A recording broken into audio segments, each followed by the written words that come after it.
Hello, কেমন আছো সবাই? আজকে এই প্রথম বানাবো ভেজিটেবিল চপ। তার জন্য প্রথমেই গাজর আর বিট গ্রেট করে নিচ্ছি। গ্রেট করা হয়ে গেছে। এবার কড়াইতে তেল গরম করে বাদামগুলো ভেজে নেব। আর এইখানে আলু সেদ্ধ করে রেখেছি। এবার ওই তেলে প্রথমে আদা আর কাঁচা লঙ্কা বাটা দিয়ে দিলাম। তারপর দিয়ে দিলাম গ্রেট করে রাখা গাজর আর বিট। এরপর স্বাদমতো নুন দিয়ে ভালো করে মিশিয়ে ঢাকা দিয়ে রেখে দেবো কিছুক্ষণ।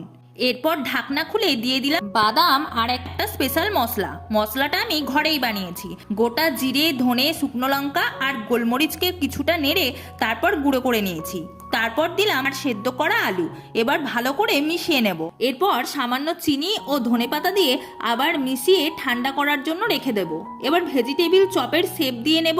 তারপর প্রথমে ময়দা আর কর্নফ্লাওয়ারের কোটিং দিয়ে ময়দা জলে ডুবিয়ে বিস্কুট গুঁড়ো লাগিয়ে নেব। তারপর আবার ডবল কোট করব। একে একে চপগুলো ভেজে নিলাম আর গরম গরম পরিবেশন করলাম। টাটা।